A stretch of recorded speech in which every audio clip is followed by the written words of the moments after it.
Hello friends, welcome to my channel. Here are the micro engineering series. In this, I have explained reflex crystal. So आज का अपना topic है reflex crystal. So we will see the introduction of reflex crystal.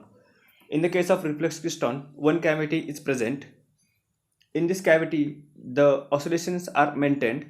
Reflex crystals gives less power, and the operating frequency of the crystal is less than 16 GHz. Reflex क्रिस्टॉन में एक ही cavity present होती है, जैसे कि two cavity reflex क्रिस्टॉन में दो cavities होती है, इसमें एक ही कैविटी होती है. इसी कैविटी में ऑसिलेशंस मेंटेन होता है.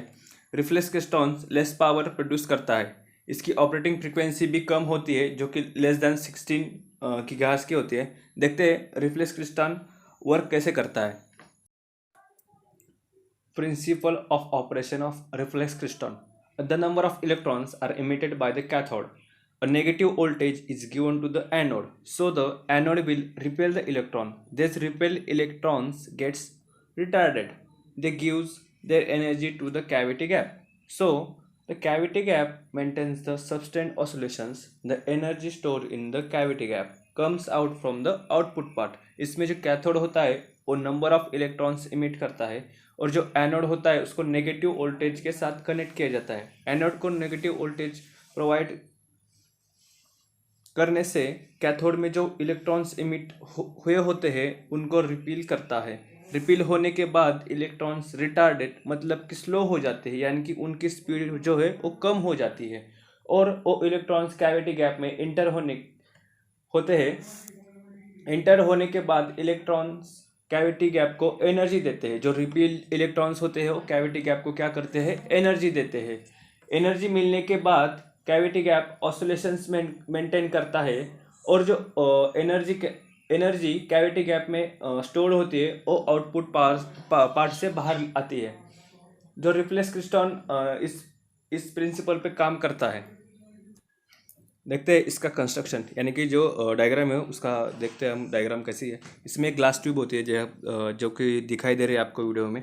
पहले एक कैथोड होता है. जो कैथोड होता है इलेक्ट्रॉन गन में होता है. कैथोड क्या करता है, जो इलेक्ट्रॉन्स है वो इमिट करता है. ग्लास के ट्यूब के एंड में जो एनोड लगाया जाता है उसको रिपेल करने के लिए, जिसको रिपेल्ड एनोड कहा जाता है. ठीक है.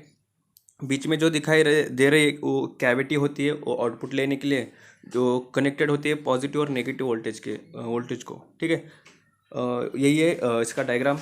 तो देखते हैं इसका जो वर्किंग कैसा होता है, रिफ्लेक्स क्रिस्टॉन वर्क कैसे करता है वो देखते हैं. Working of a reflex klystron you can show on the diagram. In this case cathode terminal gives continuous supply of electrons. मतलब क्या करता है, कैथोड जो है वो कंटिन्यूस सप्लाई देता है इलेक्ट्रॉन्स का, मतलब इलेक्ट्रॉन्स इमिट करता है. अब मान लीजिए कि जो कैविटी है उसका वोल्टेज क्या है, अभी 0 है. At that time the electrons passing through the cavity gap is not affected. मतलब जो कैविटी से जो पास हो रहे इलेक्ट्रॉन्स वो अभी अफेक्टेड नहीं होंगे कैविटी से.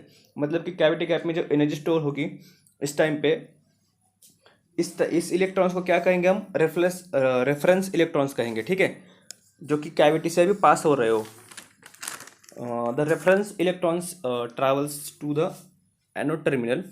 मतलब जो रेफरेंस इलेक्ट्रॉन्स होते हैं वो क्या कर रहे हैं, अभी एनोड की तरफ ट्रैवल कर रहे हैं. But the anode is connected to negative power supply. मतलब कि रेफरेंस इलेक्ट्रॉन्स कैविटी गैप को पास होने के बाद एनोड टर्मिनल की तरफ मूव होते हैं, और एनोड तो नेगेटिव पावर सप्लाई से कनेक्ट होता है. इसकी वजह से इलेक्ट्रॉन्स रिपील्ड होते हैं. किससे, रिपील्ड एनोड से. एनोड नेगेटिव वोल्टेज के साथ कनेक्ट होता है और वो इलेक्ट्रॉन्स को रिपील करता है. इसीलिए इसको क्या कहते हैं, रिपेल्ड एनोड कहा जाता है. और जो रिपील इलेक्ट्रॉन्स होते हैं वो कैविटी गैप की तरफ मूव करते हैं. मतलब वापस जो रिपील होने के बाद वो क्या करते हैं, कैविटी गैप के पास चले जाते हैं, मतलब मूव करते हैं, उसके पास ट्रैवल करते हैं. Now for electron which comes in the cavity gap when the gap voltage is negative its speed will be reduces. मतलब क्या है, अभी जो कैविटी गैप है अपना वो 0 वोल्टेज पे है, तो क्या उसमें अफेक्ट नहीं करेगा. जो रिपील होता है, रिपील होने के बाद जो इलेक्ट्रॉन्स मूव करते हैं कैविटी से, वो क्या उनकी स्पीड क्या हो जाएगी, रिड्यूस हो जाएगी. Now this electrons will be travel to the repelling anode and it will be come back to the cavity gap. मतलब एनोड जो रेफरेंस इलेक्ट्रॉन्स क्या करेंगे, कैविटी गैप से निकलेंगे, एनोड के पास आएंगे, एनोड के पास रिपेल होके वापस क्या आ जाएंगे, कैविटी गैप में अब मान लीजिए कैविटी गैप का वोल्टेज है पॉजिटिव, मतलब कैविटी गैप को हमने पॉजिटिव वोल्टेज दे दिया, then this electrons get more acceleration. अब क्या होगा, पॉजिटिव और नेगेटिव क्या होगा, एक्सेलरेशन होगा, मतलब अट्रैक्ट होंगे each other. Then this electron gets more acceleration, और इलेक्ट्रॉन्स है वो एक्सेलेट हो जाएंगे, उनकी स्पीड इंक्रीज हो जाएगी। इंक्रीज होने के बाद वो क्या करेंगे, कैविटी गैप की तरफ मूव करेंगे, so it will be penetrate to the repeller space. When the electrons are returning to the cavity gap they form the bunches, मतलब जब वो कैविटी गैप के पास जब बढ़ते हैं वो क्या होंगे, कैविटी गैप से एनोड की तरफ जाने के बाद वो बंचेस में जाएंगे, ठीक है। The accelerating electrons are taking energies from the cavity gap, मतलब जो एक्सेलरेटिंग इलेक्ट्रॉन्स होते हैं वो एनर्जी कहाँ से लेते हैं, कैविटी गैप से, but the returning electrons are giving energy to the cavity gap. So the total voltage is cavity gap is not affected by the accelerating and radiating electrons. जो accelerating electrons होते हैं वो cavity gap से energy लेते हैं, और जो retarding electrons होते हैं वो कैविटी गैप को एनर्जी देते हैं। इस वजह से